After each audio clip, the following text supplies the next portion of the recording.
Welcome to the Outer Realm with Michelle DeRoche and Amelia Pisano. Airing live on the United Public Radio Network, 105.3 FM in New Orleans.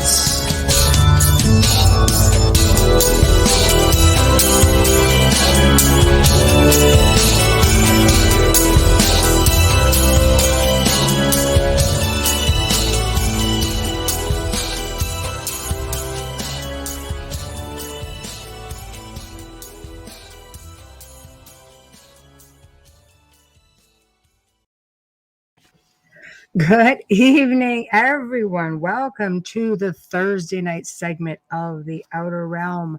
We are broadcasting live on United Public Radio Network 105.3 FM from New Orleans. We are fully sponsored by the amazing folks over at Folgers Coffee, who have been a part of our journey from day one. So thank you, Folgers. Big thank you to our other sponsor, Dr. Snick, aka Justin Snicker, the Sonic Surgeon, an award-winning composer of Halloween horror, sci-fi, and dark wave electronic music, which can be found on Bandcamp, Spotify, iTunes, Amazon, anywhere that good music can be found. So thank you. Tonight, we welcome for the very first time Penny Shepard, and she's going to be discussing her life in MKULTRA, possibly touch on Satanic Hollywood and much more. Lots of sensitive topics, may be for everyone, may not be, but I am putting it out there, so please be prepared. The show will not be airing on YouTube Live. They're a little bit fussy, so we're just going to leave that right there.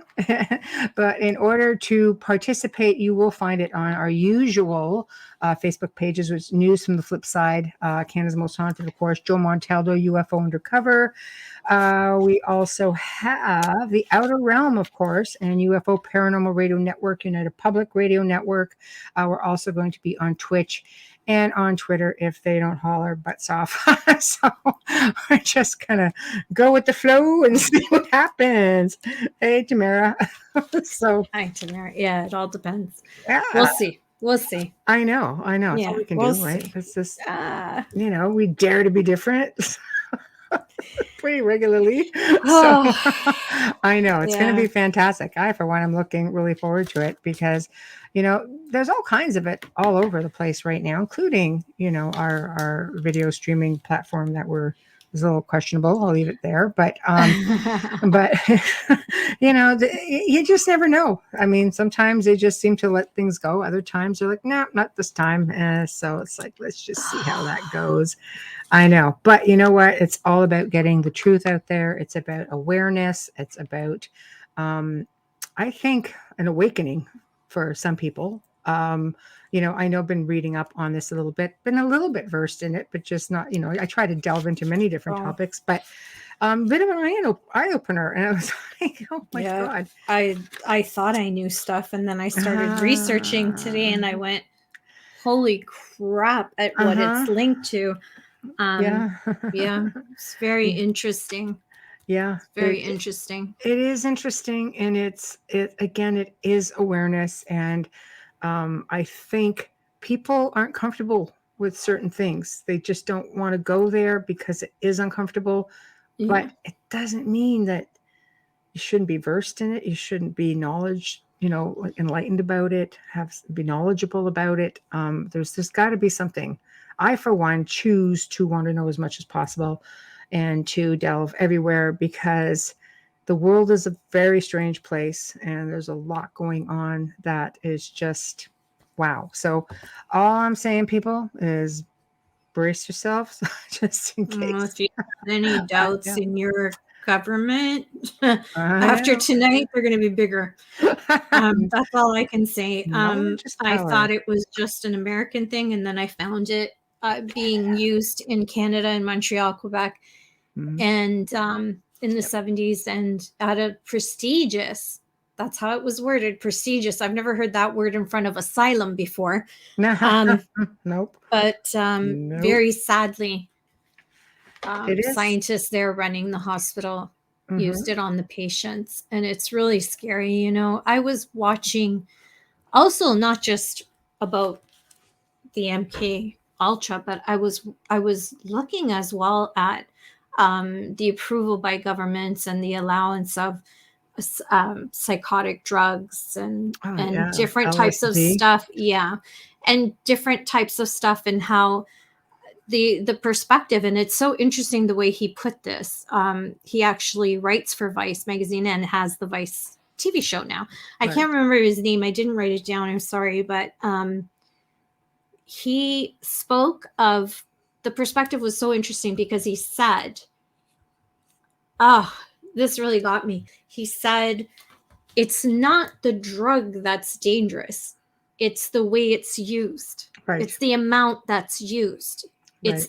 It's the negligence of people, because they start off, instead of with something small, they start off really large. Now his best friend, it's really sad, tried, I can't remember what drug it was. It was a different name, and I don't want to give anyone any ideas, so I'm not going to say it. But he tried this drug, and he took a large amount for a first time. Right. He ended up having a psychotic break, and he never came back from it. Right. And this was when they were in university. That's really sad, because this gentleman's in his 40s now. So that's really sad. Right. Now, whether or not it was brought on by the drug, they'll never know, because who's going to experiment to see if that happens, right? I get it. So anyways, it was really, really sad when I heard that. But they were talking about the whole marijuana thing, and, the ayahuasca, which is used, used the wrong way, just saying. Right. And yeah. No, I was gonna say, I think our guest has chimed in. If you'd like to. Oh, great! Let me just give a very brief. That's okay. Let me give a brief intro and just a little bit about her. Penny Shepard was an asset agent for deep state CIA, super soldier, sexpionage, cypherist, remote viewer, assassin, an operative under MKULTRA, codename X11. Now exposing Hollywood's evil satanic agenda and telling her story, please welcome to the Outer Realm, Penny Shepard. Hello. Hi. How are you? Good. How are you? Good. Can you hear me? Yeah. Okay. We got you. I've been having problems with this venue. For some reason, it does not like my Bluetooth. So that's why I'm out. So this I'm trying it without a Bluetooth, but I'm probably going to get a headset too. Okay. Yeah. So far, so good. We can hear you. No problem. So how are you? Very good. I've been working on a show all day long. I do one on Fridays with David Zublek, and so it's about 2 hours long. Nice. And I've been working on Taylor Hawkins, who died, and that whole endeavor. Wow, that was kind of a mouthful. I didn't realize that my resume was like, woo! That's okay. I was actually born into MKULTRA, but I was unaware of it. So many people that are born into it, they're unaware. Right. But unfortunately, I did like probably the world's longest Rip Van Winkle. I found out at 58. I'm now 63. Wow. No way. You're 63. Yeah, the light is good. You look fabulous. You look fabulous. Sorry, yes, only my hairdresser knows. I don't have a hairdresser, by the way, so of course one. As you ladies know, probably. So yes, I found out that I was involved with MKULTRA when I left my last husband in March of 2016. I lived in San Diego for many years. He was my last handler. He was a retired police officer, Carlsbad PD sergeant. I remember asking him at one point, he told me that he was a model also. I was an actress, a singer, and a model and a writer.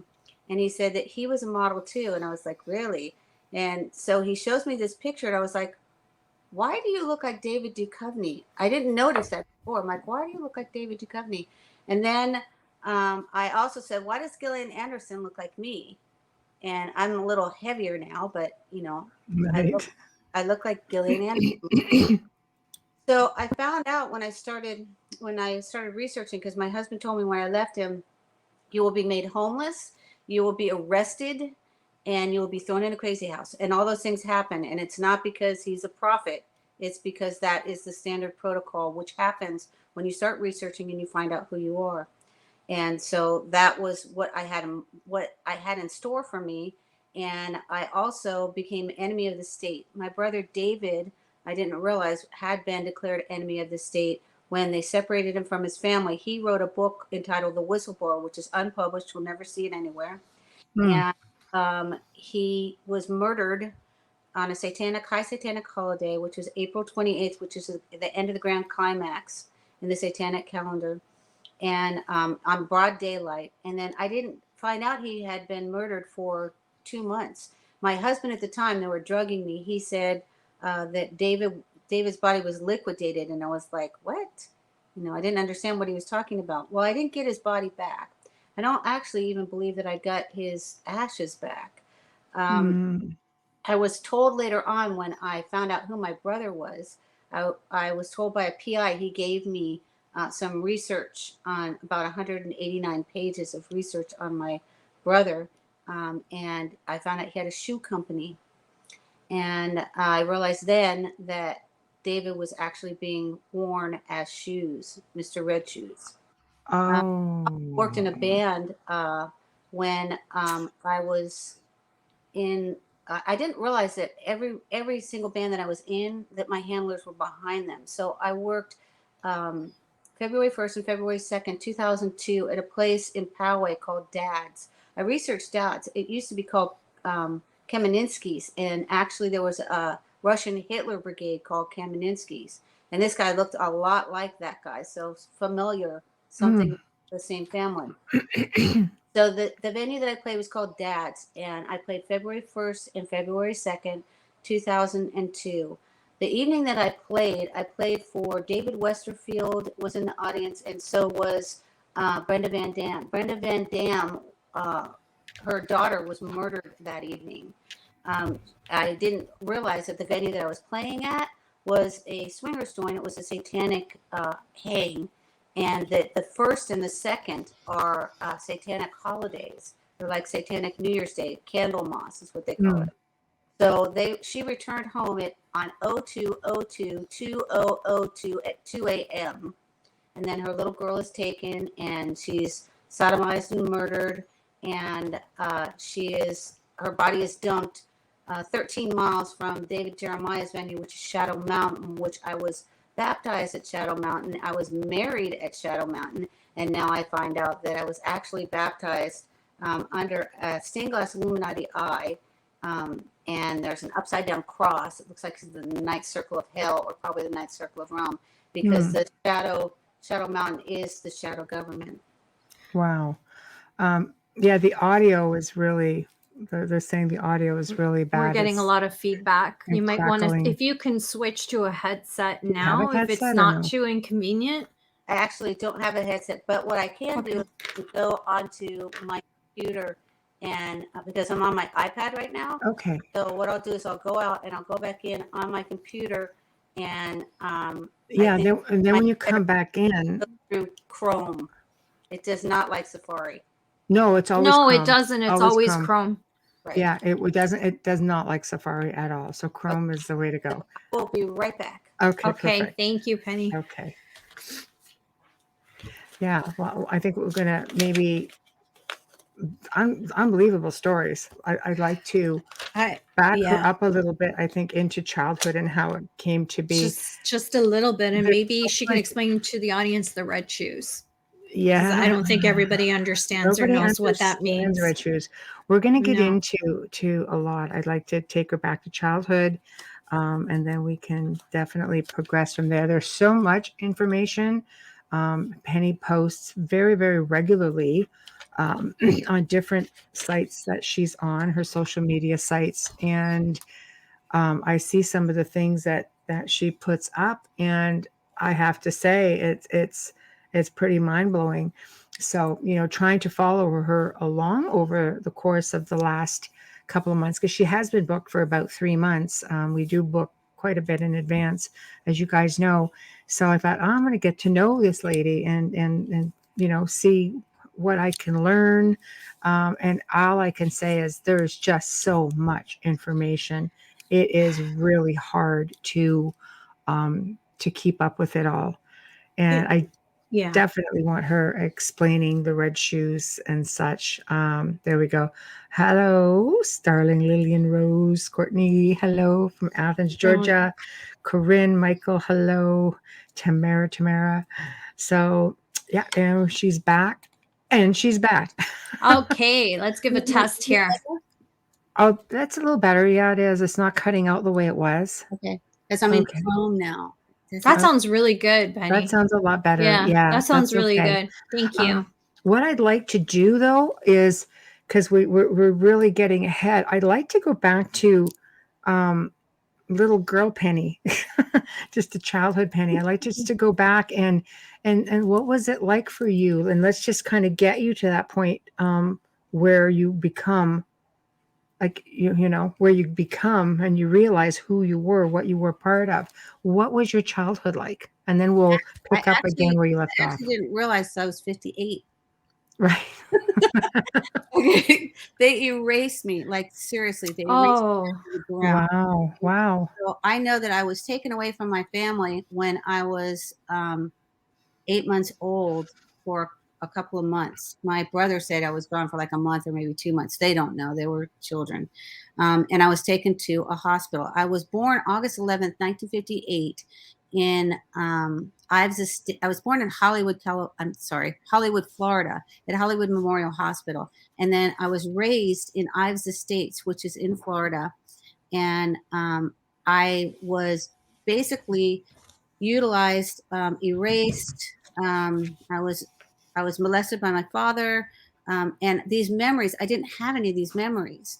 I was handled by the best of the best of the evil. I found out later on when I started researching, I found out that my mother was a Hitler baby.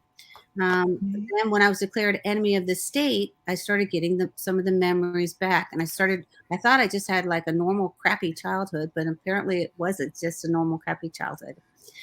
Sorry, Penny, can you just explain what a Hitler baby is? A lot of this stuff that you're talking about is new for our audience. Yes. So, okay. Thank you.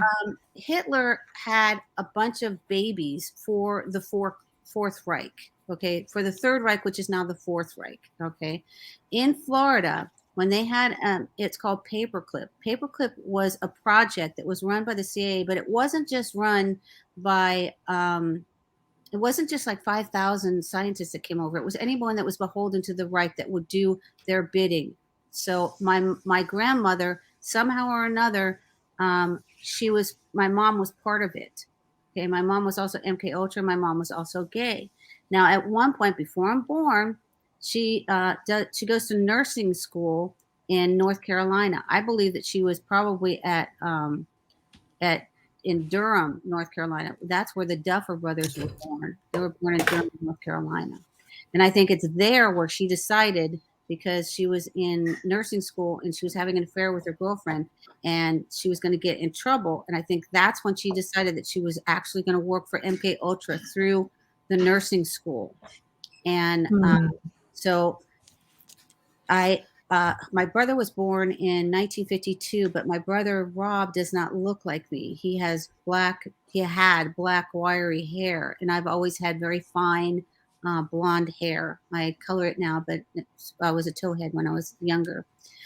So it's taken me a while to kind of go back and find out what actually happened to me, because I had an entire childhood I couldn't remember. I couldn't remember my teen years. I couldn't remember. I could tell you what schools I went to, but I couldn't tell you anything that happened. I know I was erased in my junior high school, which was Henry D. Perry Junior High. So all of my pictures, everything was taken from me, because I do something called remote viewing. And there's many different things involving remote viewing. One would be location by location of individuals or criminals. One would also be like an astral traveling remote viewing. Another would be utilizing pictures to try and find out. So when I was looking for pictures of myself to try and regain some of my memories, I found out that Johnny Depp went to my junior high school, which I thought was like really weird.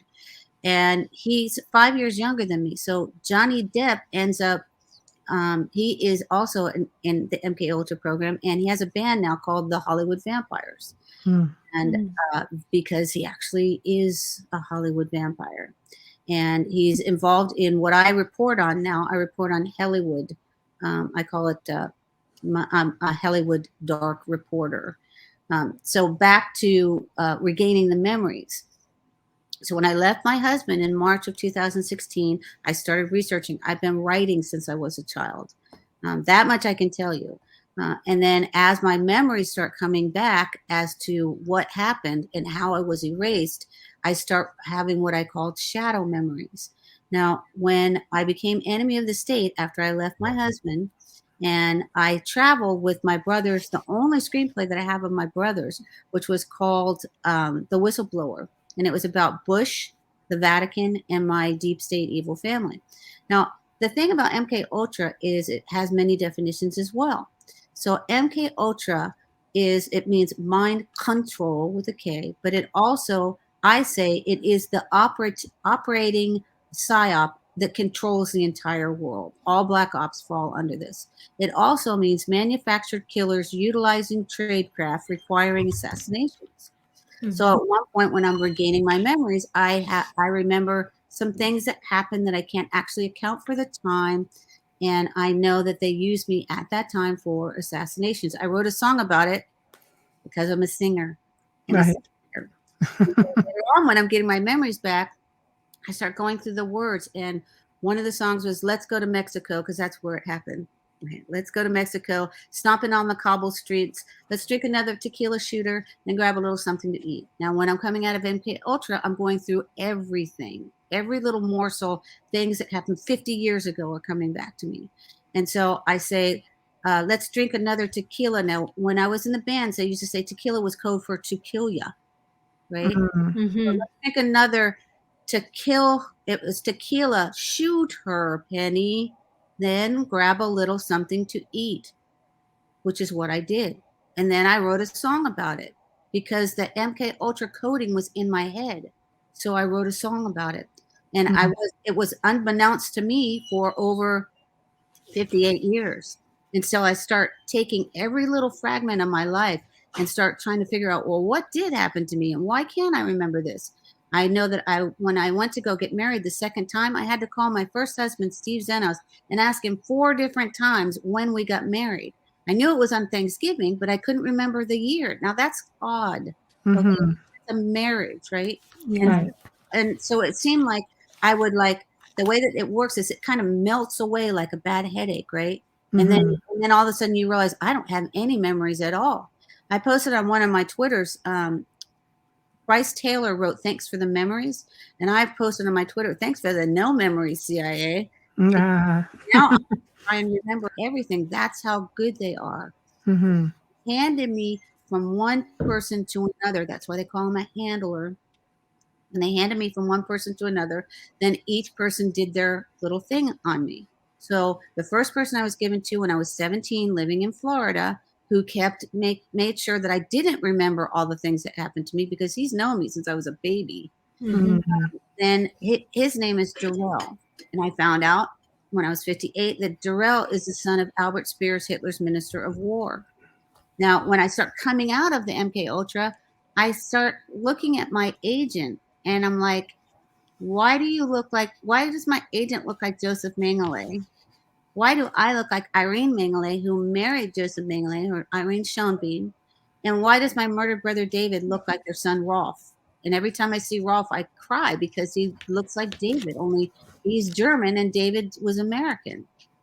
So, and he was also born, Joseph Mengele was born March 16th, 1911. And his son was born 33 years later, March 16th, I think it was 1944. And then my brother John, who I didn't know was my brother because I didn't grow up with him, he was born March 19th, 1955. My brother, 1955, but that is my birthday. Seriously? Yeah. Yeah, I know. Chris is probably like number in his head right now. Yeah. I was actually born on the anniversary of the death of my sister 16 years later. Same, not the same day of the week, same birth, like March 19th. At the same time in the morning that she died, I was born. Okay, we need to talk. Sure. Just gave me chills like up and down my legs. Seriously. The chills always mean that, we need to talk. Because wow. Me, wow, I'm wowing at you. I can't get enough of you right now. So anyway, as I said, I've been a writer all my life. So I found out when I left my husband, I started writing again. Now, bear in mind, they drugged me for 12 years. So I was walking on a walker in adult diapers, and I prayed and I asked God for help. And I said, reveal myself to me, which he did. It was slow. It was a slow reveal, but thank God, because my head would have just exploded with all the stuff that I learned. And then when I started writing, that's basically when I was getting declared enemy of the state. And then Darrell, who I hadn't seen in 40 years, came back in my life again. And they wanted to see what I was writing because I write in code. So these talents are coming out that I had no idea that I had. So the book that I was writing was called Bradford and Valentine. And apparently my characters were real. So when I start researching, I ended up going to, girl, shoot, I have a pregnant puppy here. Oh, that's okay. The puppies always join in on the show. We'll have dogs on the network. Yeah, no, we don't care. No, come on. She's gonna have babies any day now. Oh, that's exciting. Beat it. She's tired. Go ahead. She's a tired mama. She could come and get her claim to fame too. No, she'll knock everything over, I swear. Mine's asleep at my feet, so it's okay. I can hear her. No, it's okay. Pick her up. Oh, she's fat. That's okay. She's preggo. She's gonna have any day now. Come here. Just don't put too much pressure on her belly. You might be giving birth live on air. When we had puppies before, we had some live broadcasts, and I tell everybody they were running around naked, saying, "Look at me!" And that was underneath the couch. And that one, we still have that one. We had gotten rid of all the other ones, but I remembered that it was him when he came back inside and he chewed up this. When I was on air, he stuck his head out on the couch, and I was just starting to laugh. And then he took the little puppy pad and starts pulling it underneath the couch, and I was like, "Oh my God, this is terrible." So anyway, so I have been writing since I was a small child. That much I do know. I used to have an office in my closet when I was like 5. Then as soon as I learned how to type, I had a typewriter in there, but I always had an office in my closet. So when I realized that I was a cypherist because I was writing in code, and that's what they wanted to see. Darrell wanted to see what I was writing, Bradford and Valentine. And I thought I was making all these names up and everything. So I had a character, Bradford is an FBI agent. His best friend is Thaddeus Jones. I separated myself into 3 characters because I had too much character for one character. So my character was Laura Adora Valentine. She's a DEA agent. She has a white shepherd named Cooper who wears a vest because he doesn't want to get shot, and he drinks sparkling water and cappuccino. So as you can see, I'm definitely a writer because I wrote backstories for the dog. Yeah. So I find out when I pray to God. And I do what God tells me to do. My God is the God of truth and righteousness and justice. And I also have always used the name of Jesus, which is basically dissipated any demonic entities. So I was told to go to Branson twice. When I went to Branson, I ended up at the Bradford Inn, and a temptation was driving my car. Yes, a temptation. From the band. And years ago, John, the Temptations sing for me. He brought me to a concert, put me in the front row in the green room, and they were singing My Girl. And I was like, they were like, "Hey, Penny, why aren't you singing? I know you're a good singer, Penny." And I said, "I don't feel like it." And then later on, I realized that my brother, I was told by an agent, my brother likes to go by Satan Yahweh. And I was like, "What? I'm not calling him Satan Yahweh." And then I was like, "Ooh, okay. So if you were Satan Yahweh and you were an agent, wouldn't you have the Temptations working for you? Sure would. Great. So I'm not trusting the Temptations anymore. I did trust them a whole lot, but now not so much. Anyways, there was a Temptation driving my car, and there was a place there. It is called the Bradford Inn. And I was like, we went by it twice, and I said, James, pull over, go in the Bradford Inn. He's like, why? I said, because that's the name of my book.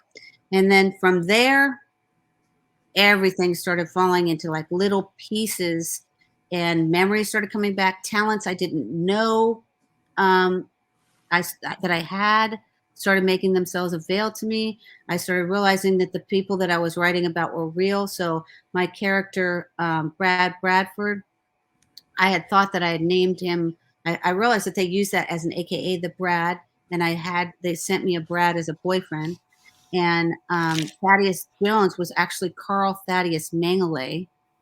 I thought I was making these names up. So at one point, I stopped writing the book.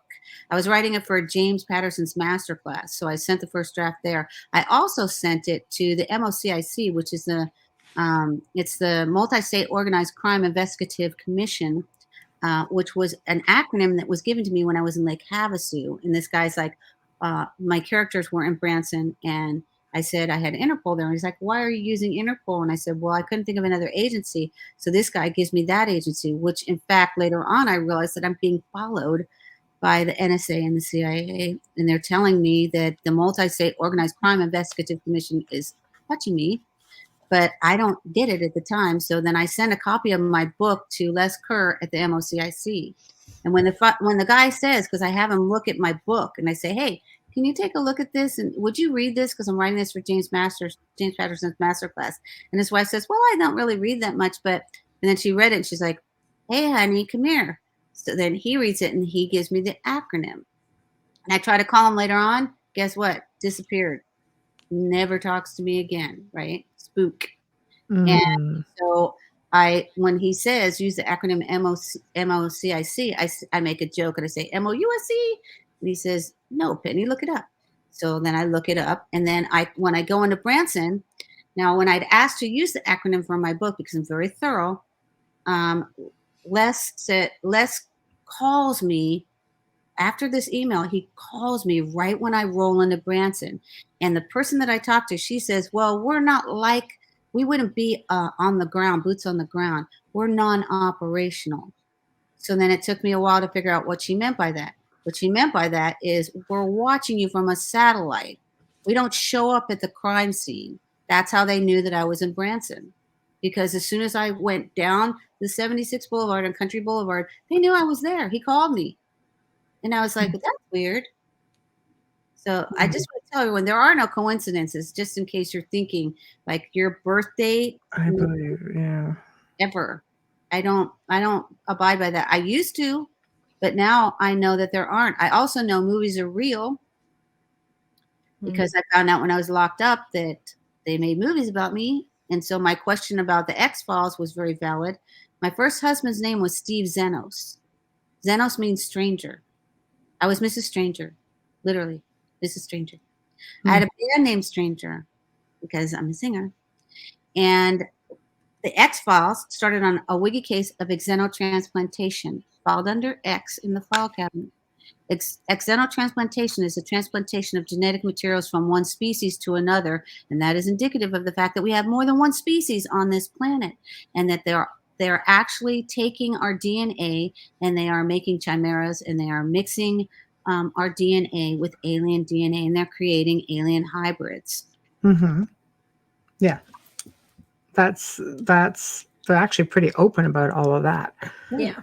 Because it's alien, right? So everything is sort of, not everybody believes it. So they can get away with, but I am a believer in hidden in plain sight. And they're also cloning. So the project that I was born into is called Project Genesis, Subproject Eve. Now, I will be 64 August 11th. Subproject Eve is a cloning project. And the X-Files, by the way, they're telling you the truth. Okay, I lost it when I was watching the X-Files season 11. I was locked up. Season 11, episode 4, Lost Art of Forehead Sweat. And that is essentially about Joseph Mengele and it's about the Mandela effect being attributed to Joseph Mengele. That's what that one is. They talk about it. And they also have Joseph Mengele at Trump inauguration.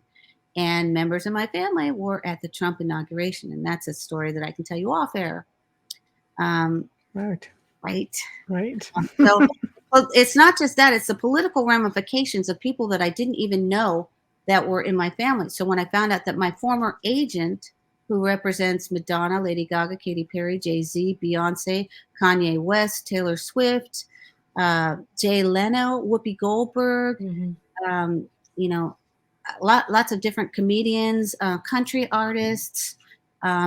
It's a lot of different artists. So when I found out that he represented them, and I didn't know that at the time, because when he was my agent in the 90s, he slept with me. And I didn't even have a cell phone. They didn't have cell phones, or if they did, I wasn't availed of it. And the internet had just become prevalent in the 90s. So I don't think he even had a website, but they were using pictures and whatnot to sell children and to sell super soldiers, if you will, genetically enhanced individuals, which they were torturing and testing. So when I start getting some of my memories back, I find out that I was psyoped, I was chained, I was caged, I was beaten, I was starved. Memories start coming back. And you think as a child growing up, well, these are normal things. They're not normal by any means. My mom had a basement in which she had cages in the basement. I thought they were for the animals. She was also a nurse, so very convenient for drugging you. And especially back then, the inventory was easy to slip. Nothing was locked up. Yeah, that's terrifying. Yeah. And so why did my mom, who was gay, get hooked up with my dad, right? She didn't like men. She made a deal. She made a deal with the New World Order. I don't know if she was availed of the fact that she was a Hitler baby or not. But the way that I found out, because I am a cypherist, is when I found out that Netflix had a show about MKULTRA, and one of the girls in the crazy house said, "Hey, you need to watch this." I was like, "Really? I just found out my family are Hitlers, Mengeles, Eichmanns, and Spears. I'm not really interested in watching this show. I'm locked up with these crazy people, and there's nothing wrong with me." And she told me to watch Stranger Things. When I watched it, I cried because I knew that that little girl was me. Like not like kind of like me, but that was actually, the character was actually me. And it freaked me out. And I even wrote to Jarrell, of course he didn't respond, an email. I said, "I know that little girl is me." My mom shaved my head until I was in 7th grade. And the character is called Jane Ives. So I was, as in Jane Doe, right? Well, I was raised in Ives Estates. I went to Mady Ives Elementary School. So now, through more research, I know that Ives Estates was actually a paperclip project, because I've been researching with Megan Walsh, and I found out that I found out more about not just what Hollywood, California was, but what Hollywood, Florida was. It's a sister city to Hollywood, California, which Hollywood, California was utilized by the CIA for covert operations and military operations. And it still is. So the entertainment industry is utilized for covert activities. Its primary function is for indoctrination, for sex trafficking, for pornography, for blackmail, for espionage, for sexpionage, for honeypotting, for money laundering. It's easy access in and out of countries, promoting press junkets. Yes. So at any venue that belongs to the entertainment industry, and people don't realize that the military works in conjunction with the entertainment industry. They always have. So I'm doing a series now where I speak now. You've heard of the military industrial complex. Well, it's actually the military industrial entertainment complex, because the entertainment is interwoven into every facet of our lives. It is the Mockingbird media. They are disseminating information through these movies, information which is real. So you see Stargate and you think, "Oh, that's fantasy," when in fact it's actually real. Or you see these programs on MKULTRA or any advanced technology like the Black Goo, which you're told about in the X-Files. These X-Files are real. when I see one thing where Gillian Anderson gets taken by this super soldier, and he says, change your clothes. And she's like, he says, take off all your clothes. She's like, no, I'm not taking my clothes off. What am I going to change into? He says, I know your size. She's like, how do you know my size? He says, I know everything about you. I know your social security number. I know your blood type. I know the time that you slept with Mulder and got pregnant. And that happened to me. The handler that came to me when I was in the crazy house had told me that he worked at a top secret facility in Heidelberg during the Cold War for 2 generals in the cipher department. And I said, that's really interesting, George, because I just deciphered a cipher. How did I do that? He says, well, I don't know. I couldn't do that. But then he later on tells me what my blood type is, and I didn't even know what my blood type was. Yeah. If it's sorry, their job to know. If you're at home and you're listening to this right now and you're thinking, no way, let me tell you something, because I was doing research on this today.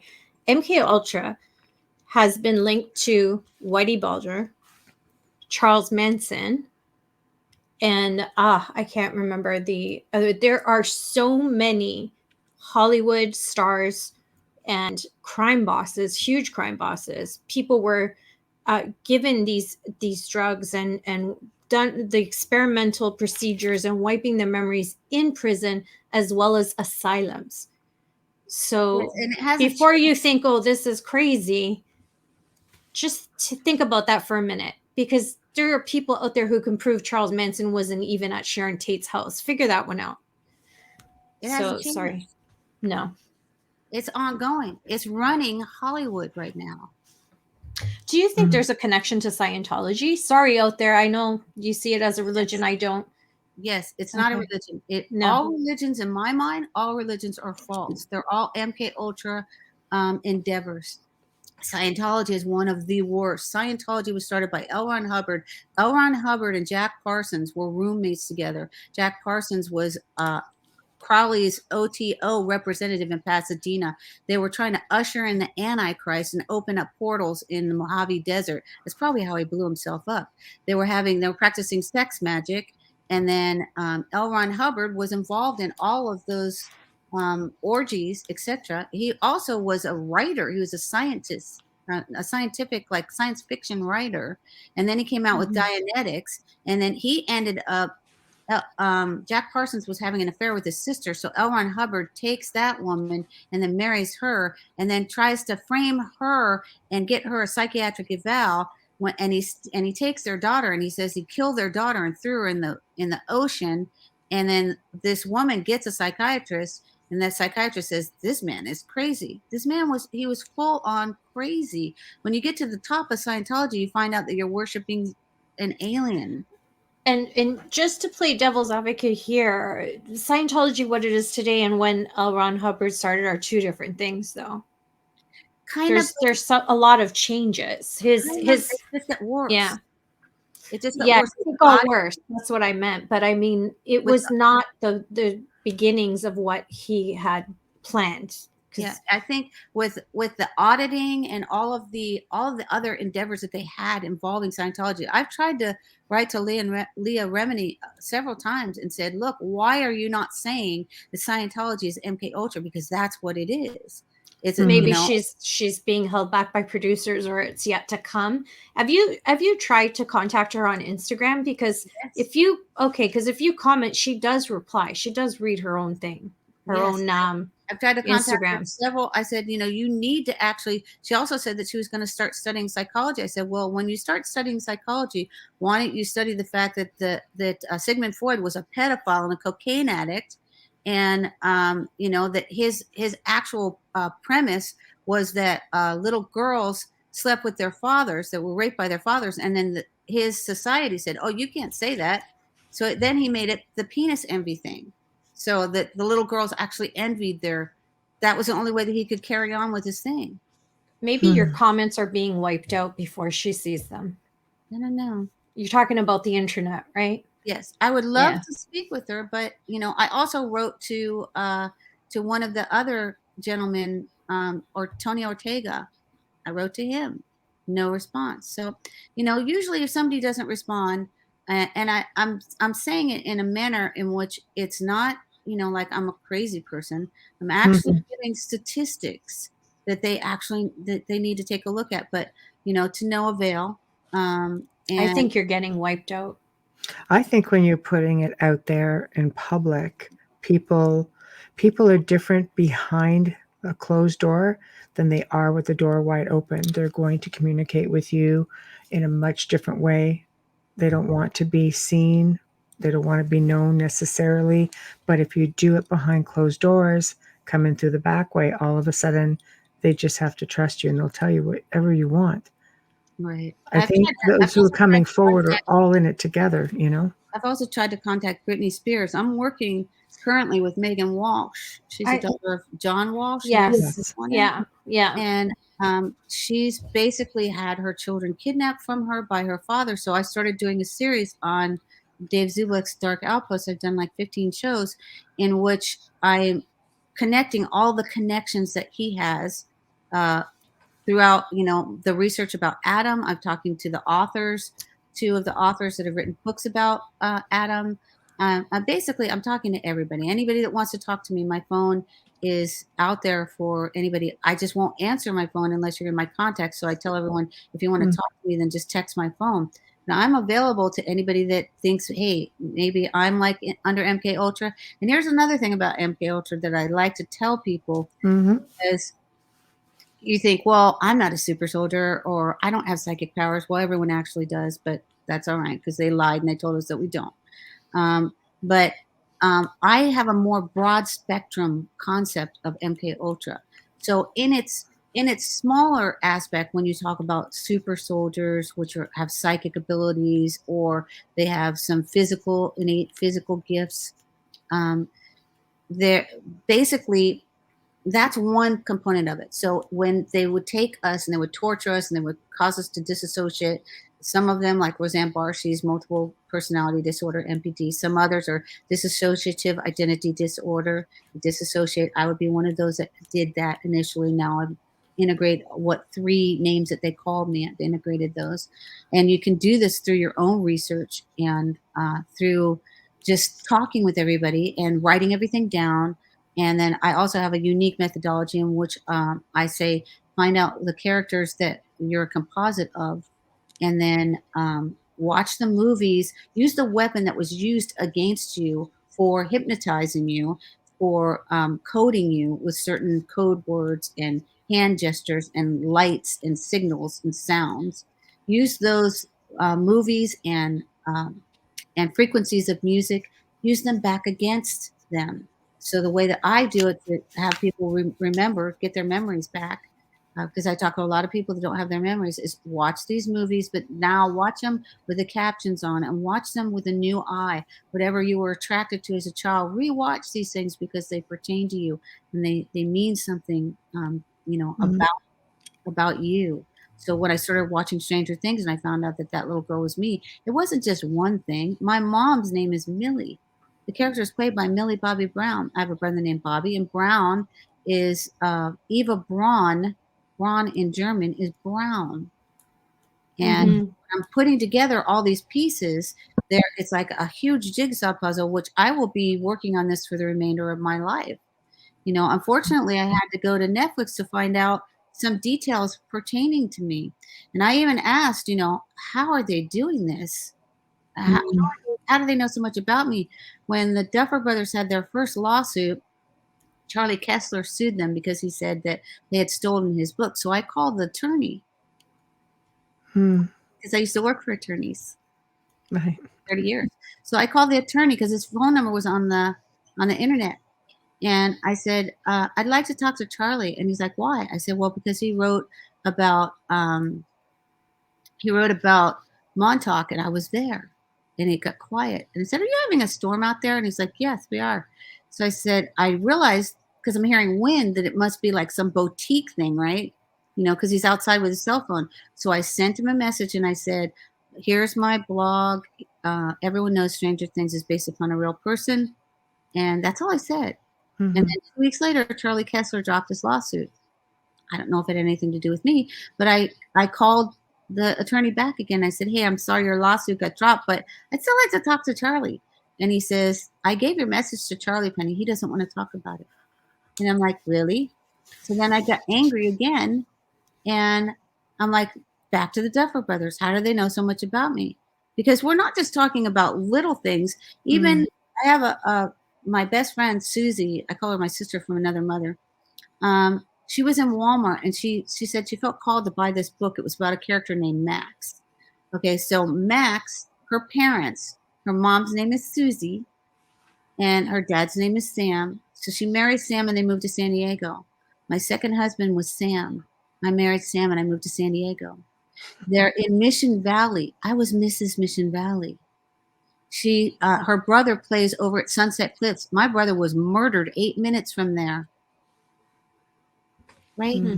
No coincidences. No. So, I even wrote to the author because she wrote with the Duffer Brothers. And I'm like, how are you doing this? I don't understand. She never wrote back to me. She probably thought I was a crackpot, but this is my life. I don't need anyone to verify and say, oh, well, that's silly. That's not you. I don't need that verification anymore because I've had 58 years of my life pretty much Rip Van Winkled and ripped out of my conscious, my conscious being. And now I'm going to spend the rest of my days trying to find out what happened to me. And I already know why my brother David was murdered. And when I found out that my brother, who he denies even that he's my brother, I said, we're related through the Baumgartner name. And he says, well, not all Baumgartners are related. And I'm like, yeah, they are. They may not be blood related, but they're genealogically related. But I didn't understand at that point until Steve told me, yes, Penny, John is your brother. I was like 58 years old, 59. When I find out that my agent who slept with me is my brother. And then he died 3 weeks later. Steve died of a heart attack. Do you ever fear anything with all your exposed, like everything that you're exposing? Do you ever have fear for your own life? No. They've already done the worst, most egregious things that they could do. And the fire that's in me about my brother being made into shoes, that's going to last. Can we touch on that? Because people don't know on the red shoes, because you see it hidden in plain sight. You see it right Pope out there. Benedict. Let's just go there for a second. There's all kinds of them, and I've known pretty early on what it is, but I know there's a lot of people out there who have no clue. Yes. Well, the Red Shoe Club, so to speak, and actually David Duchovny did the Red Shoe Diaries. They don't have to be made of skin. When you see them, they're acceding to the Illuminati. So it could be plastic red shoes. Okay, the men wear high heels, and like Zelensky, he did I did a show on this where Zelensky does a Beyonce song. It's Single Ladies. Put a ring on it, right? Yep. You should have put a ring on it. Yep. So I did a little meme saying, yeah, you should have put a string on it, Zelensky, right? That's what he is. He's a puppet. Right. And if you want to talk about movies being real, just before I go back to the Red Shoes, he was a comedian that in his show, he becomes the president of Ukraine. And then in his show? Yes. I wasn't aware of that. I don't know much about him. Yes, I've studied him, not extensively, but a little bit. So he's a comedian and a servant of the people. The comedian becomes an accidental president of Ukraine. And guess what? He becomes the president of Ukraine because they utilize the television to promote the propaganda, and then they implant it subliminally in the people's minds, and then he becomes elected the president. See how that goes? Right. I'm starting to think I watch too much TV. So movies are real. They're real, militarized, industrialized, strategized information. So when you're watching something, and I don't watch a lot of things, but I do watch some things for information. And when I watch a movie, I turn the captions on because I know that they're going to be, it's reverse neurolinguistic programming, essentially. Neurolinguistic programming, I've heard some people say that they can use it for good. but I have not had that experience, unfortunately. My first husband was a psychiatrist. Steve was a psychologist, I'm sorry. And his parents were both psychologists. I found out a couple of months ago that they worked with Jolly West. Oh, no way. Yes. Jay West. Wow. Yeah. Okay. I was like, I mean, he's the top academic researcher for MKULTRA. Yes. And he also killed an elephant with LSD. He worked with Sidney Gottlieb. He worked with Alan Dulles.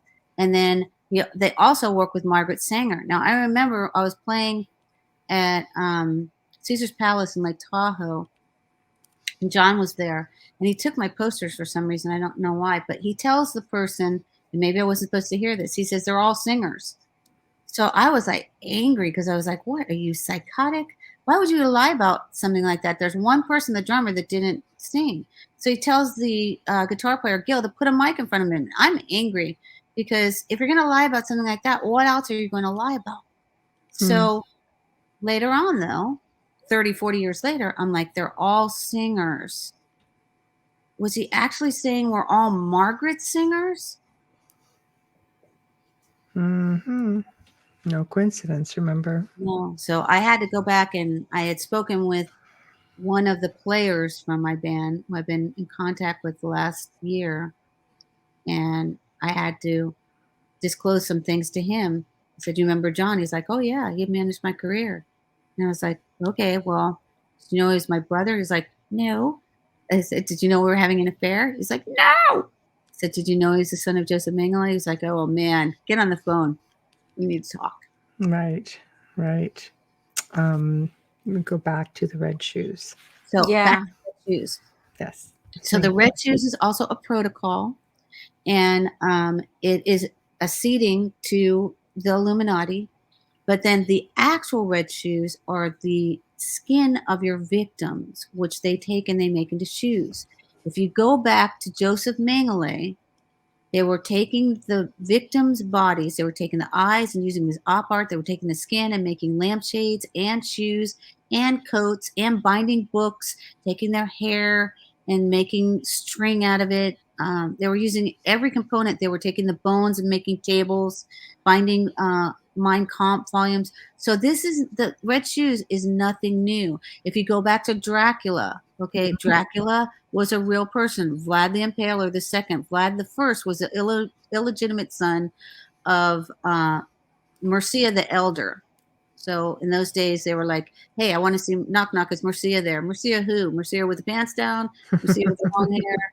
Mircea the Elder." So Mircea the Elder begat Vlad II. Vlad the First begat Vlad the Impaler, who was a real person, and he was taking his victims, and he was they were eating them. They were drinking their blood. They were taking their skin and making clothing items out of it, just like in Silence of the Lamb. Wild Bill making a skin suit. Yeah.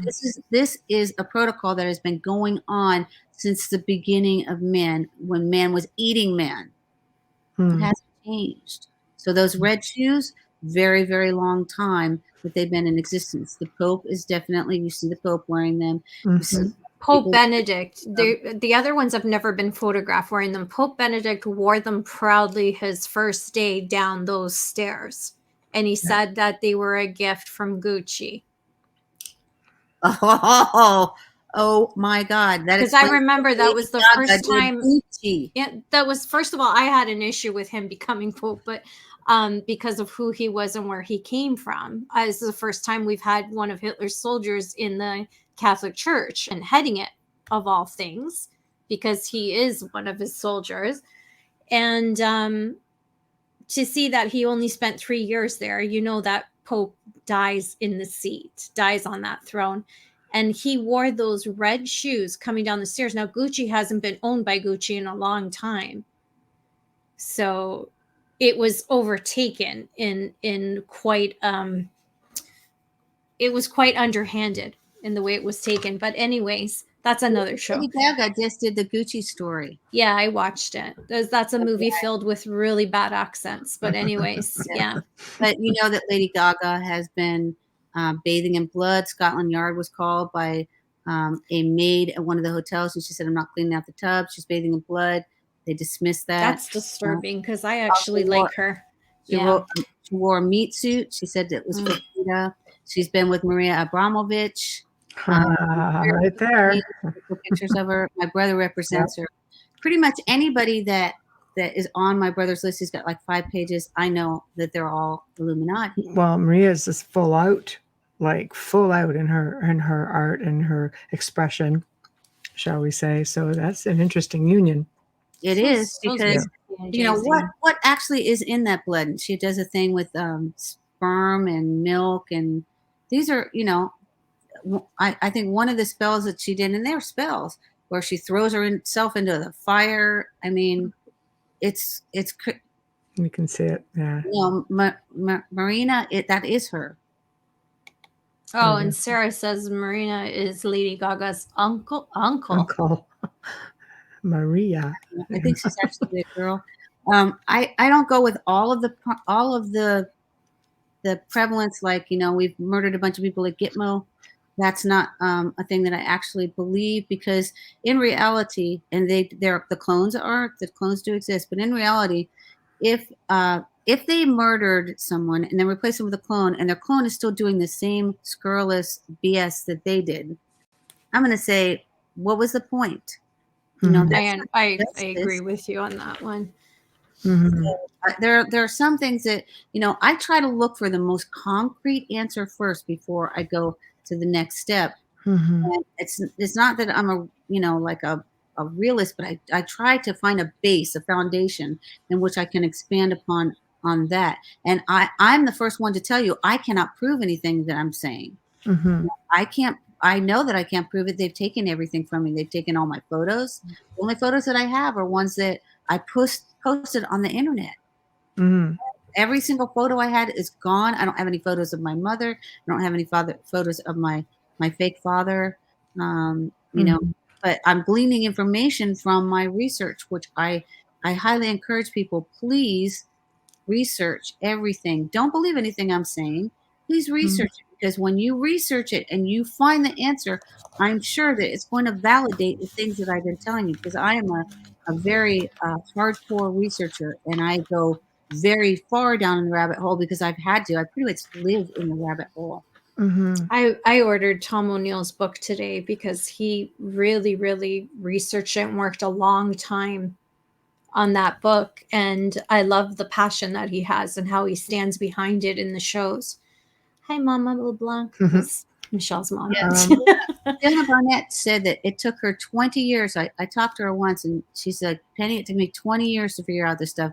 And normally I take notes when I'm talking to people, and I was like, you know, she was talking so fast I couldn't. And I said, how long did it take you to get all this information? Because I was on like year 5.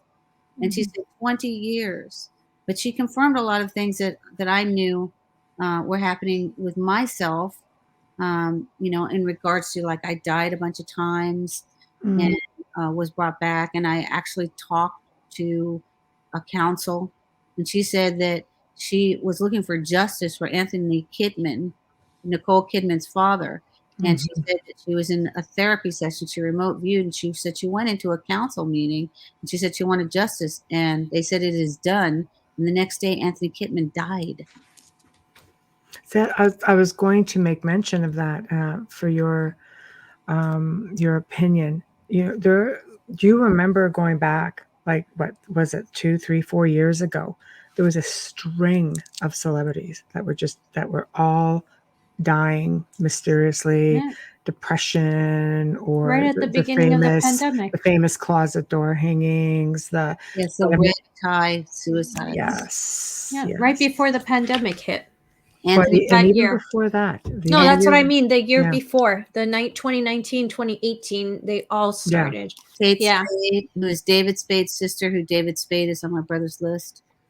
David Spade's sister-in-law, Kate Spade. Yeah, that was his brother's ex-wife, actually, but he was very close to her. Yeah. He used to take her to all of the award shows. Did they get divorced, or were they separated? Because it said that they had been separated for like 10 Probably years. Separated. She had a lot of depression and mental health issues. Apparently, also, she was in Haiti. So, you know, they're taking children from Haiti, and they're using their skin to make shoes. And they're also not just sex trafficking these children, but they're selling them, and they're also using them for organ trafficking and for satanic ritual abuse, and for whatever their purposes are, to eat them or drink them.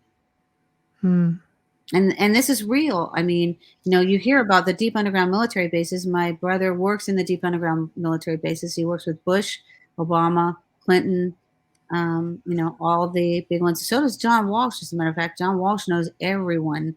He knows the heads of the CIA. He knows all the presidents. He was with Reagan. His VP was Bush.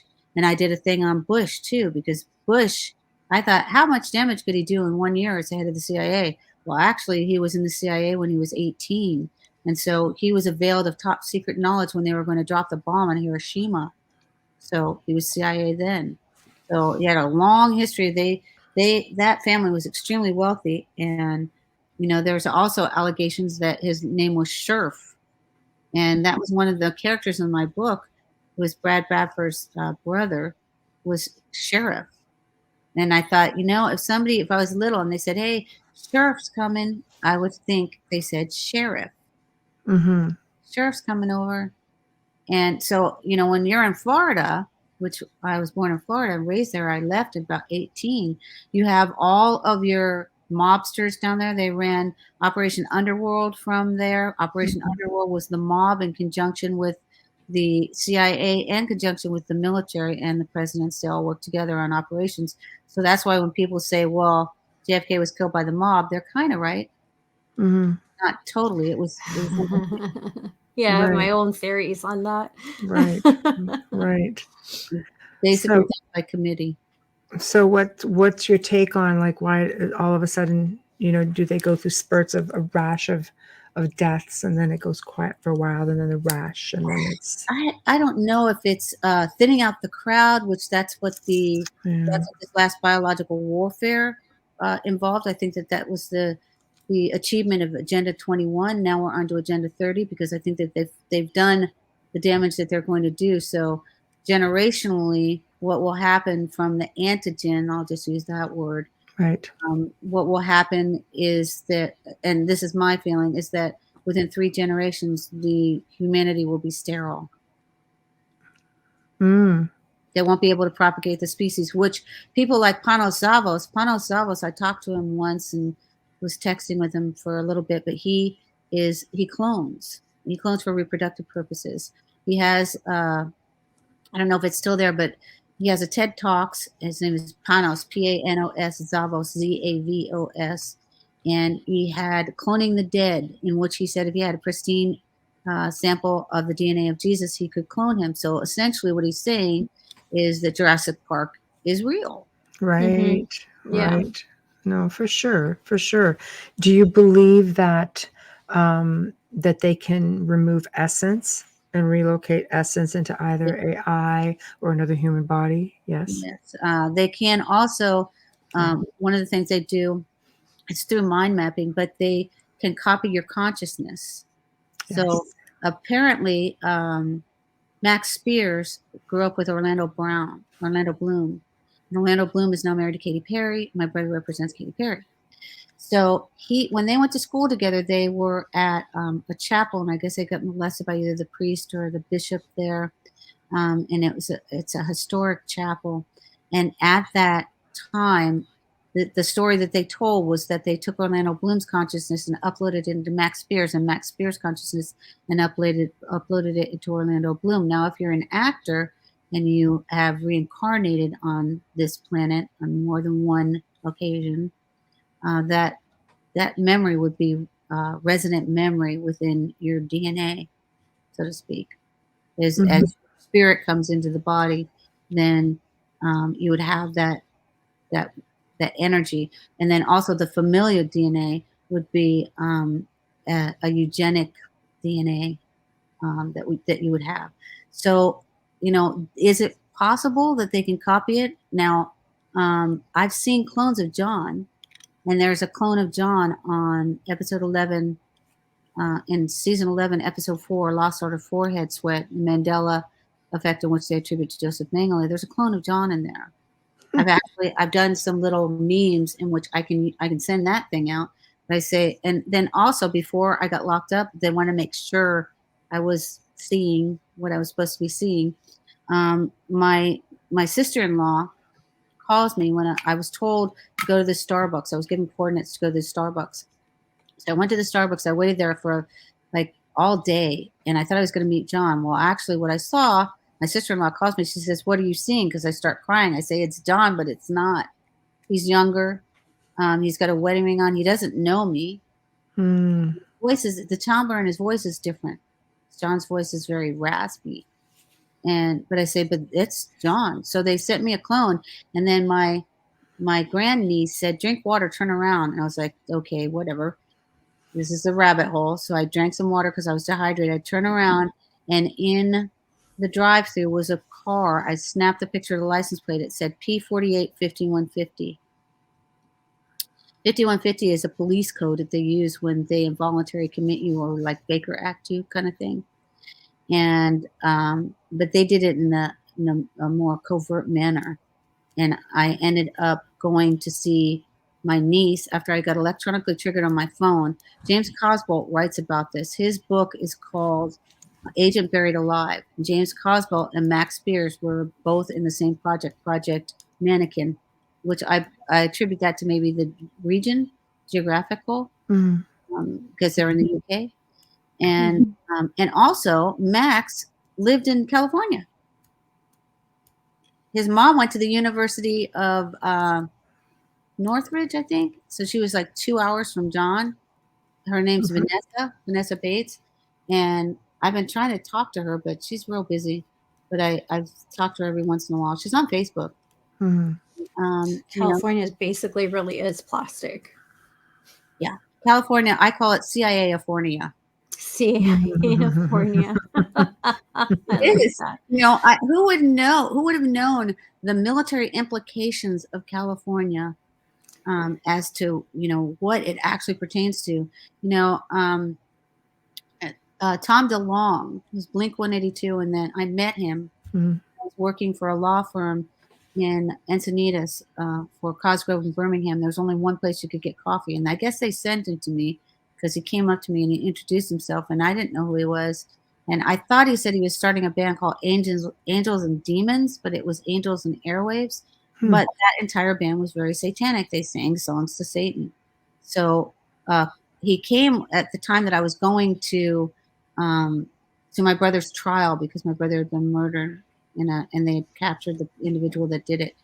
And so years later, this was like 2007, 2008, years later, in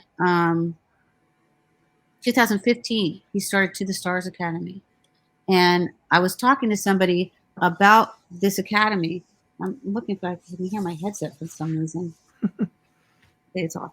I was talking to somebody about his academy, and he said, "Penny, you actually need to research him. That's why you can't talk to him." I'm like, "Why?" And I researched it, and he had Luis Alessandra, which was head of the Pentagon UFO. He had former heads of NSA, former heads of CIA, biologists, geneticists for a UFO place. I just had a big deja vu, so that just took me by surprise. Want to share? Yeah, share with the class. What the hell are you doing? the conversation we've had this happened already. Just I'm really like I'm foggy for a minute there. I'm just I don't even remember what you just said. Your last sentence, because, I can't recall it at all. It just went like Dan this Burrich for me. Said to his girlfriend when they were talking about the looking glass that deja vu is actually an intersecting timeline. So we've just intersected timelines. We also have another connection. You work with Megan Walsh, and I worked with Bobby Brown, who took the oh my gosh, the gentleman that apparently, or what they allegedly murdered Adam, who took his statement, his confession.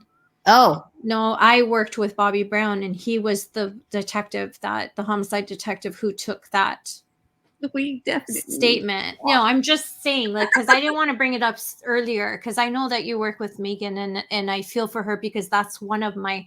I work with missing children. My a family member was 11 years old and was molested and tortured for days and then dismembered, and it's very strong in me to be an advocate for children in that. So John Walsh, that was one of the first times I was ever aware of any of those kinds of crimes. Even though I grew up in Toronto, it's not like, that wasn't a big thing until it happened.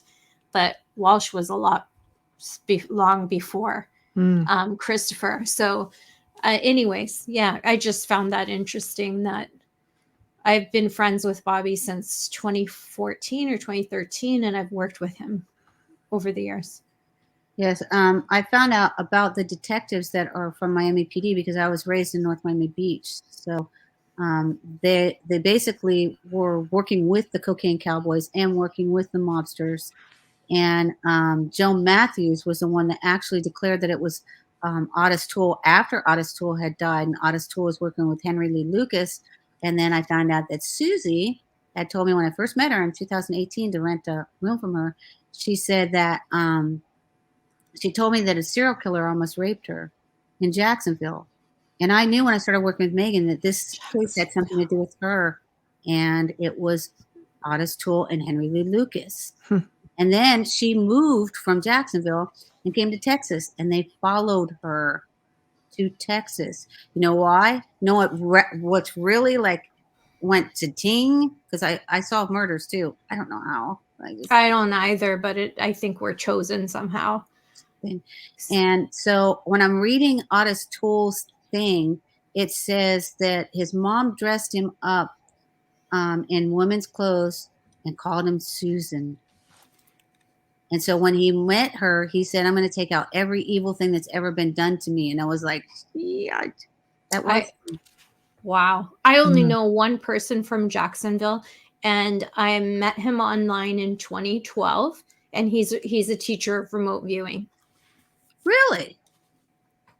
What's his name? I won't give it on air. Okay. I'll give it to you. Yeah. I don't actually know how I got the ability, whether it was through torture. But I remember even in modeling, they tell you, hey, always have intent when you're looking through the picture. So when I look through pictures, I think, hey, what are they thinking? And then I also think, where were they before they took this picture? Where are they going after they took the picture? And so that's how I do it. But there are also very distinct methods in which some people have been availed as to procedures as to how they do their remote viewing. I was talking to one MKULTRA, and she said that she, I tell everybody, text my phone first. So she went to go talk to me. She said she went to go get coffee and something to write with. She came back and there was a cipher on her phone. We talked until 5 a.m. And then I went on Twitter to do one last tweet, and I saw this cipher on there. And she's like, can anyone figure out what this is? And I'm like, oh, no, I'm pretty sure that's for me. I'm exhausted. I will look at it tomorrow. It took me like 3 days, and it was a cipher that I said, when did you get that? She said, well, actually, she said, I didn't get it after we were done talking. She said, when I went to go get the coffee, I came back and it was on my phone. I said, are you telling me that they knew that you were going to call me before you called me? And she's like, yeah. And then she was the one that told me she had specific parameters in which to do the remote viewing. And then she said that her handler was talking to John B. Alexander. And I was like, who's that?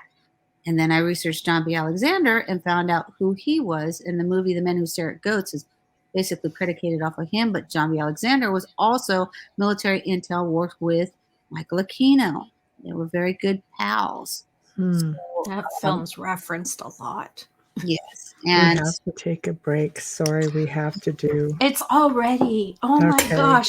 Sponsor network ID. It's that time, and I need my list because I am out of it right now. Wow. You're listening to The Outer Realm with Michelle DeRoche and myself, Amelia Pisano, and our special guest tonight is Penny L.A. Shepard, and we are talking all things MKULTRA. You've heard me. We are live on United Public Radio on 105.9 FM in the gorgeous city of New Orleans. We are not streaming on YouTube right now because of the sensitive nature of this show, but you can find us on all of our Facebook pages, especially Canada's Most Haunted, and of course, The Outer Realm, our own page. We'd like to give a massive thank you to Folgers Coffee for sponsoring us from day one and continuing to sponsor us. Thank you so much, Folgers. You guys are the best. Best coffee ever. Pour yourself a cup while you're listening. Just don't walk away from the screen too long. And another thank you to Dr. Snick, the Sonic Surgeon, aka Justin Snicker, for our fabulous intro and outro.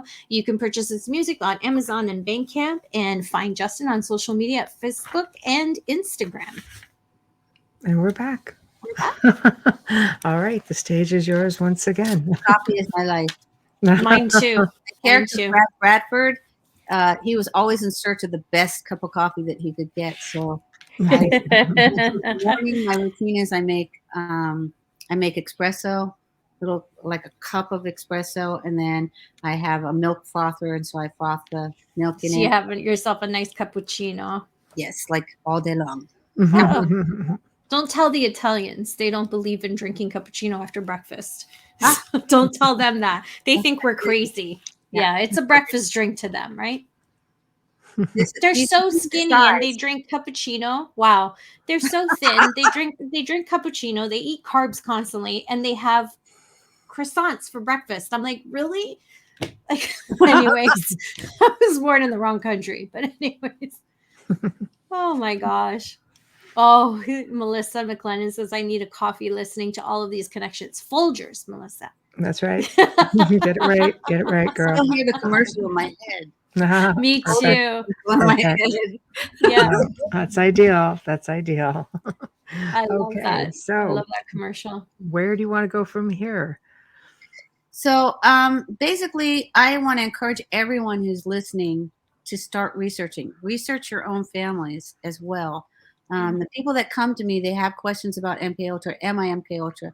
Essentially, the entire world is MKUltra. That's my premise. If you've ever watched a movie, if you've ever read a book, if you've ever listened to the news, if you've ever gone to live theater, you have been propagandized, and you are somewhat manipulated in MKUltra. Like I said before, there are varying degrees of it. So some people are in steadfast programs, and they're grooming them to the disassociation, which is actually it's a genetic thing. The families of royalty and other families have this propensity to disassociate.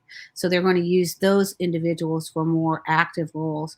Also, if you're in the military, I ask you, please look to see if you've got implants in you. If you've ever received a shot as a child, they fit in the small gauge needle. Yeah, so people like just like your pets. Yeah. So exactly. So how can it be implanted? Well, if you've ever had a shot. Now, in my instance, my mom, we didn't go to the doctor all that much because my mother was our handler, and she was also she's, I believe, an Illuminatus black witch.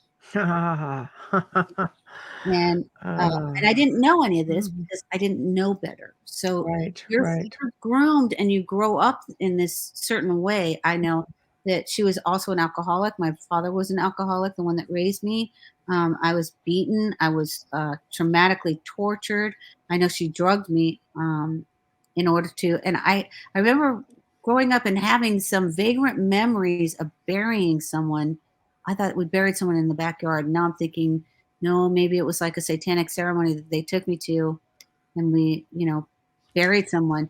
In James Cosbolt's Agent Buried Alive, he talks about that, where they bury you with snakes or whatever, and they torture you with various things. So I was tortured with cockroaches, German cockroaches, of course, right, fly at your hair.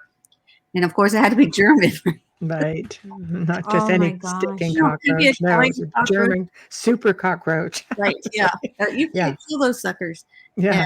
And then also with rats. My husband tortured me with rats. And, and here's another thing. I remember when I did one show one of the first shows that I did, and the people on the show were like, "How can she be a super soldier? She wears glasses." Really? That's where you're What's going. that got to do with That's as it? good You're as you're not gonna get. RoboCop. Wait, like Right. what? I don't have X-ray vision, okay? You Mhm. know, and I'm 63, okay? I didn't always wear glasses, but you know, they don't understand that there are many different kinds of super soldiers. So Mhm. while I don't have the strength to, I did dance 6 nights a week, but now I'm older, I'm heavier, I'm not out there dancing, getting my biggie on. Shaking your booty, yeah. Shaking my boo-boo. But I do have certain other talents. So, like, they knew that I would be able to decipher this cipher. And the cipher that they gave me was basically John and Darrell saying that they were ground zero, which means they were in the foundational throes of creating the biological warfare that was perpetrated against the entire world.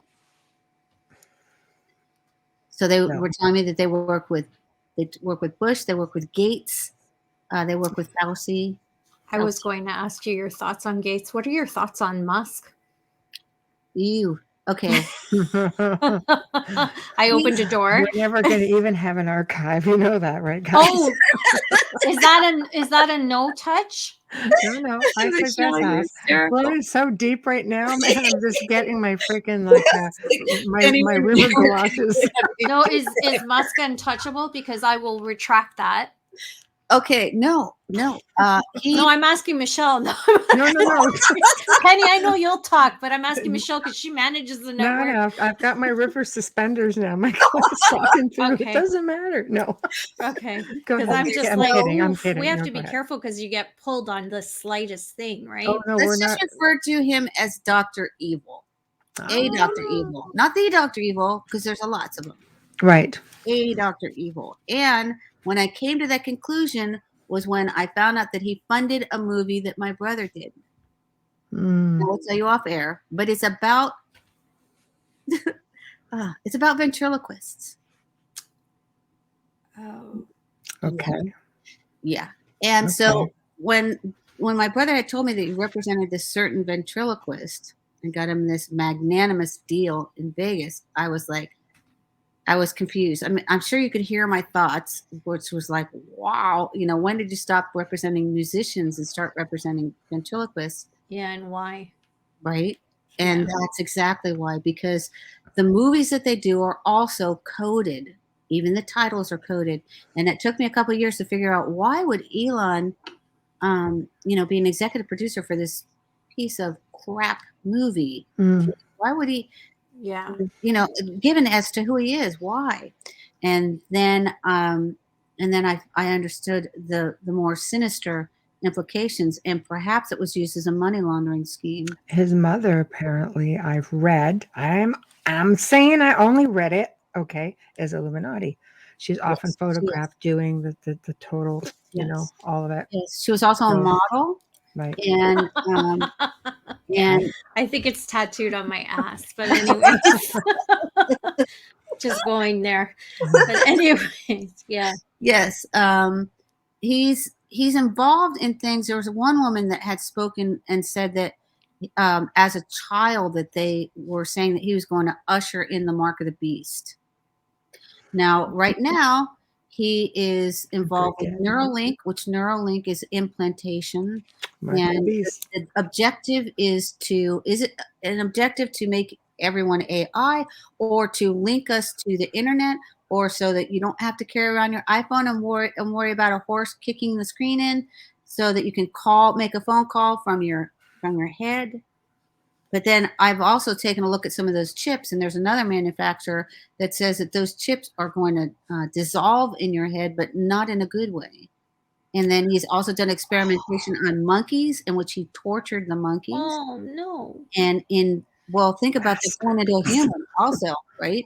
Yes. Yes. Yeah, and I wondered if when I died in San Diego, if they put something in me, because I don't have a memory. I just woke up. I was chained to a bed with my hands and my feet for a month, and they drugged me. And when I was there, there was a doctor there, and my doctor was Dr. Lynn, but this was not Dr. Lynn. This was a person who was dressed in a general's uniform. And I was like, I didn't realize until later on, but I was like, why did that person look like Hirito Ishii? And then I'm like, how would I even know what Hirito Ishii looked like? Right. And then I was telling my friend, because I counsel people, and I'm not a counselor. I do it as a friend, one friend to another. I have a master's degree in education and a minor in psychology, but I tell people I should have a PhD in psychology because my husband was a master's in psychology and his parents were PhDs, and they were very, very evil. So, they wiped me out for many, many years, but I'm back. Right. And can I ask, how do they wipe you out? Many different ways. Okay. An individual could be wiped out through a trigger word like communication. So Amelia's like, hey, I can't remember anything you just talked about. No, because I just went completely foggy and it went click, click. Like it. Yes. Almost I could have actually right? said a trigger word to you that just went like that. So the way that the trigger words work is they call you, it's a post-hypnotic suggestion when you're an infant. Okay. I remember the amazing Kreskin hypnotized me. And guess what? I can't remember what he did. Those post-hypnotic suggestions last for your entire life until you figure them out. If you don't figure them out, then I could call you on the phone, Michelle, and I could say, Michelle, my belle. And you're like, right? I hate the Beatles is what I'd say. No, No, I'm kidding again. So. Easy now. That'll get the most hate mail. Yeah, exactly. No. And then the haters got to hate, but no, I do love the Beatles. I wrote a chapter. It's chapter 10 on my blog. I have 35 chapters, or I think I'm working on 36, but I haven't gotten into it yet about this war.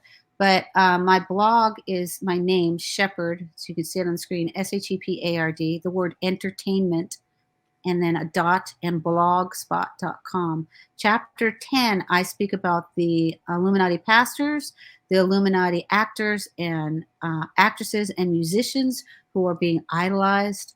And I speak about how they've been MKUltra, but then also about what kind of Illuminatis that they are. And I speak about several musicians which have occultist ties, including Elvis. Oh, yeah. No. My mother's having a stroke right now. Oh my! I'm with you, Pauline. Like seriously. No, I thought the conspiracy theory was that he was helping the military. No. CIA. Oh my God. Just read the chapter and do some. I have to read all of it. We do have you posted on our page. We have all your links as well. So that in case no one, if you missed that, you can go to the Outer Realm page and you'll see Penny's promo in the banner, and you'll see her information on how to find her. Yeah. So basically what I talk about is MKUltra Hollywood, Satanic Hollywood, and I write blogs on it. I try to connect the dots. So I read the Viper Room one. And that you have, yeah. I mean, you talk about connecting the dots. As soon as you said that, I was just like, that was unexpected. Yeah. I played at the Roxy 3 times. Right. Why? Girl, sunset strip. Yeah. I don't even understand. Like, John had me at the Roxy, and I was like, this is weird because I played the Roxy with my husband. And then also because I didn't know that Steve knew John at all for 58 years. I didn't know they knew one another. And then I also did a demo at Golden West. And then when I'm doing my demo with Stinger, John takes me to Golden West. I mean, he could have taken me to any studio. He knows all the studios, but he takes me to the same one that I did my demo for Stranger at. And I was like, that's weird. I never put it together until I started coming out of the MKUltra. And they say you come out of it in your 30s. But, back to the trigger words. So I could call you on the phone and I could say, the sky is blue. And all of a sudden you shut off.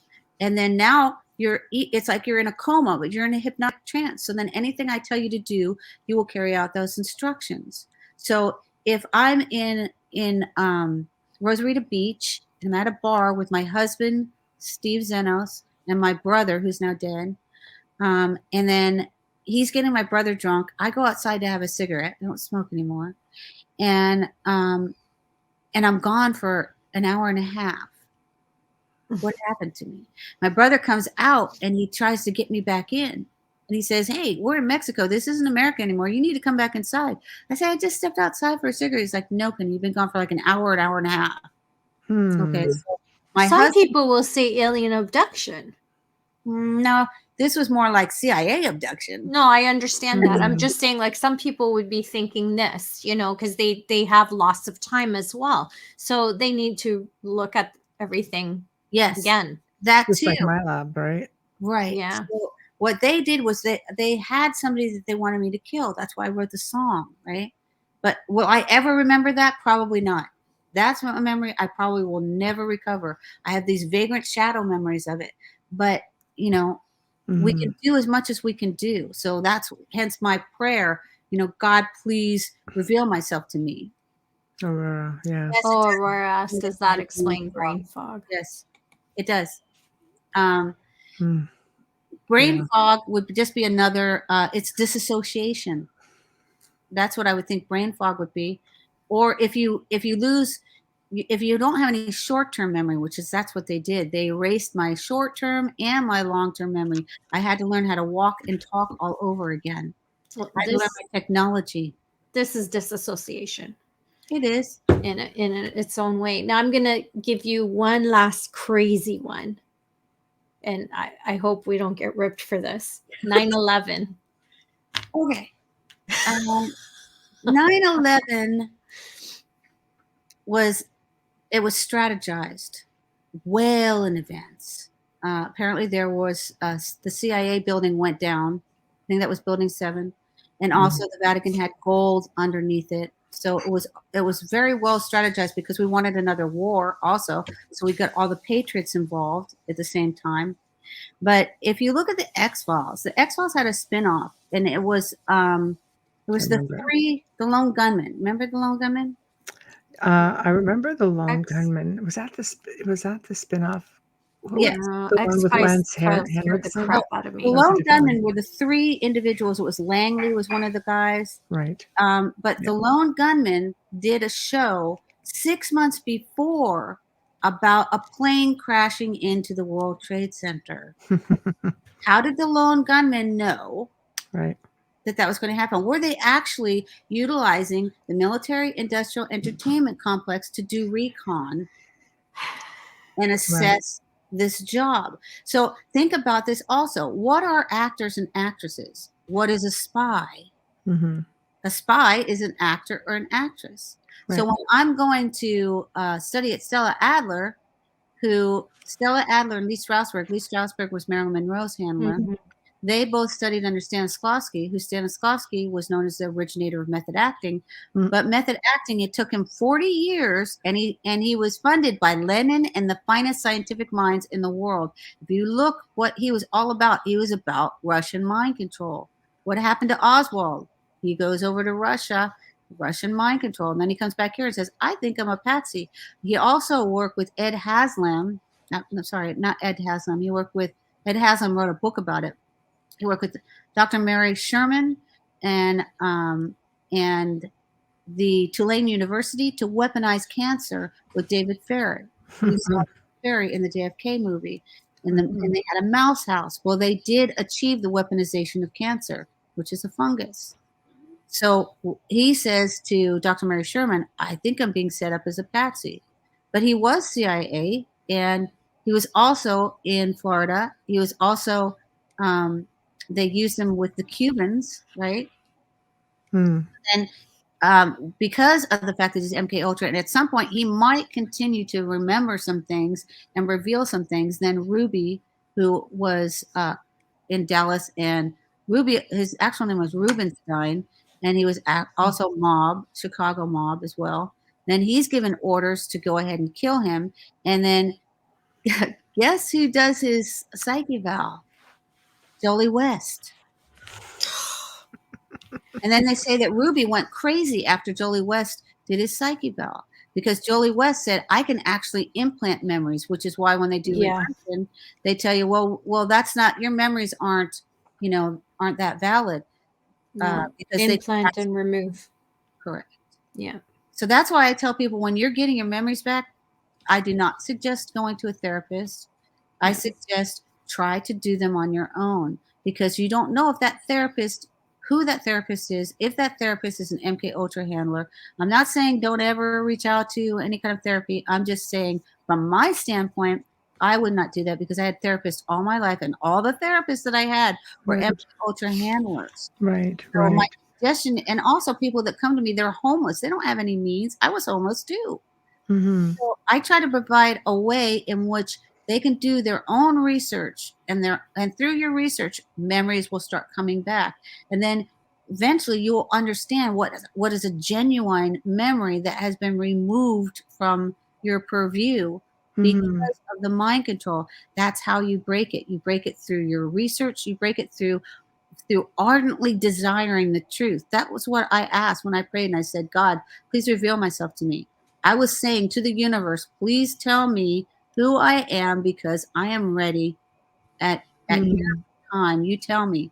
And so it was revealed to me in small doses, because seriously, if all this stuff was revealed to me, and I'm sure there's more that's going to be revealed, but if all of it was revealed to me at once, my head probably would have exploded. Oh, absolutely. You could have a breakdown. Like, to family lines, like lineage, like how far back does it go? Especially if they have the capability of copying your consciousness or messing with your essence.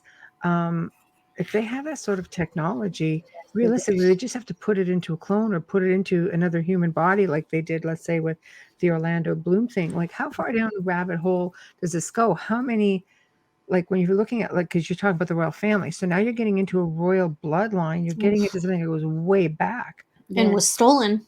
Yes. Wasn't rightfully theirs. Well, yeah, I'm just using this, Yeah. like as an example, but other family lines. No, we were talking earlier about Dracula, right? So what Yeah. happened to Dracula's line? Well, apparently Bush is part of Dracula's line. Prince He's Charles, friends the royal with family. Bush, and then so is the royal family. Yeah. So they're proud of the fact that they are from a vampiric line which eats children. So would that make sense? The vampiric line, there was a lot of German propaganda when that also came out. You also have to look at the fact that he was, his brother and he were 5 and 8 years old when they went to stay, they were taken by the Turks as political prisoners, So a lot of what he did was what most of Europe did. Impalement was not a Romanian thing or a Wallachian thing. It was a Turkish thing. So how much of that got incorporated into who he was? Also, Dracula Untold. Yes, and then also the Draco reptilian dragons, Draconian, yeah. Yes, Draconian Empire would be the Draco reptilian DNA, which when they're making recombinant DNA, clones of genetic hybrids. Right. I believe that they're taking the two species that I know of. I don't know of any of these other ones that people say Palladians or anything. I just know of the Dracos and the Greys, and I think that Durrell, who's Albert Speer's son, was an experiment. I think they used some gray DNA on him. Some of the psychopaths, I think that's where that's coming from. They don't feel, they don't have emotions. They literally could, eat a baby and walk home and kiss their wives. Oh, yeah, frontal lobe issues. Yeah. Well, that's a reptilian draconian thing too, though, right? That's a strong belief that they do that as well. Like and then when you're talking about the Satans, I say it's not just one, because people are like, oh, there's just Lucifer. No. I believe that the Satans depicted in the Bible are a species, and they're legion, and not just one. They're species of the satanic faction, in which they're psychopaths. So, I was told one time when I died, and I talked to this council, and then when I came back, when I was asking, reveal myself to me, I was told, I said, who's God? And I was told that there were beings that were above us, that were benevolent beings, and they would call themselves the government of defense.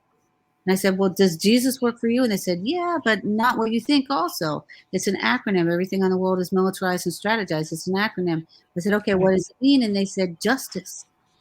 It means justice eternally serves us. It's our motto. I said, well, how are the evil pastors getting away with using that? Many gods, right? So they said, well, their GOD is the government of darkness or the government of the evil, right? Day, DE means of or from the evil ones or from the vile ones, if you will, which are legion. And then they also said the government of Draco. So that would be their GOD, which is the opposite. I said, well, how are they using the name of Jesus? And they said, well, some of them, their objective, the Draco's objective is control. That's their whole system. They come, they acquire everything. They acquire human resources, earth resources, air, water. Yeah, divide and conquer. That's what they. Yes. Right. And they're a warring military race. Their mission is to destroy. They are destructors. So they come, and I was shown this. I was shown planets that turn black, and when they're black, that's it. They're done. They will never be repopulated again. And then some that have been seeded, like Genesis, right? Yes. Have been seeded and then some that are brown that they can reseed and re-go populous. And I tell people, if you think that there are no other sentient beings, Jim Morris had said this, for every grain of sand that's on this planet, there's other galaxies and universes.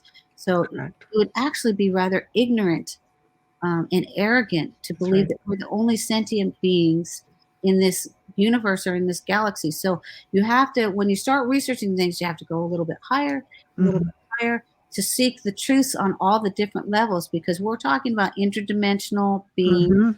We're talking about interdimensional realms, multiverses, everything. You know, where the ghosties coming from? You know what I'm saying? That's right.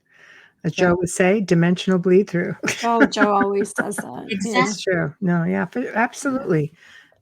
So Aurora wants to know right here. Here we go. Wow, that's a loaded question, but is there still a real Jesus? Oh, good. Yeah, we're in so deep right now. Let's go. Yes. That's the one that I talked to all my whole life when I was getting tortured and raped and drugged. You know, people like the Q movement is like, where you see one, we go all. I don't think so. Were you there when I was getting chained to a bed and drugged? I don't think so. You know, I was calling on one name, and perhaps let's just take another look at this. Perhaps one of the reasons why these demons flee when you say the name of Jesus is because there's a backing for that as well, and they have advanced technology. Because I'm telling you, I use the name and they flee. So even when I was saying it to Darrell, I was saying the name to Darrell, and literally I thought his ears were going to bleed, because apparently it's different when you actually believe in truth and justice and righteousness and the Christ consciousness. When you actually, you know, dedicate your life to truth, it has different meaning behind it. When you have to put power behind it, and power behind the intention, it makes all the difference. You can say a word or a name. If you have no power, and if you don't have a strong intention, it's just a word. Evil can do it too. Evil does it too. Absolutely. They have intent behind it, and I'm telling you, they're doing black magic, because black magic is real. They're doing spells on people. You know, you're being spelled when you're watching the politicians. You're being spelled when you're watching the news. I believe that. Yes, I believe that. Right? Question everything. Trust no one, and question. I hate politicians. That was the one thing that John D'Souza said to me before he blocked me. He said, "Trust no one, Penny," and then he blocked me. I was like, really? It's true. It's true.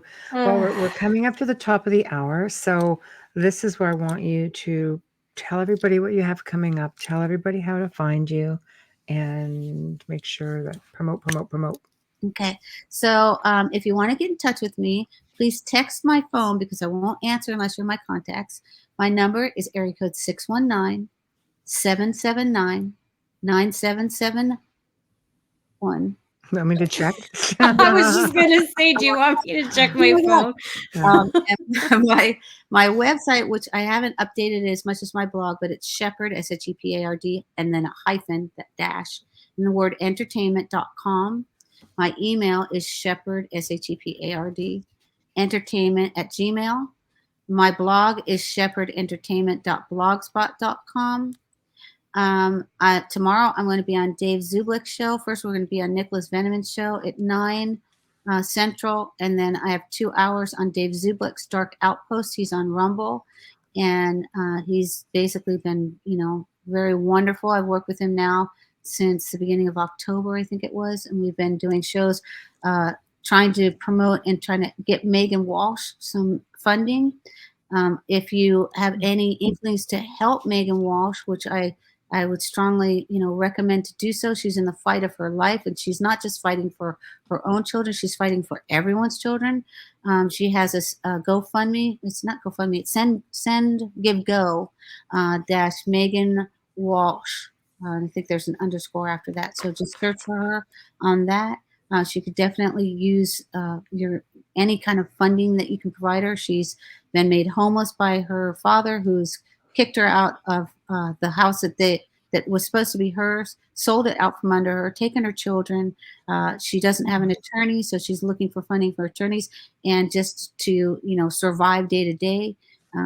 And take a look at us on some of the programs that we've done on Dark Outpost.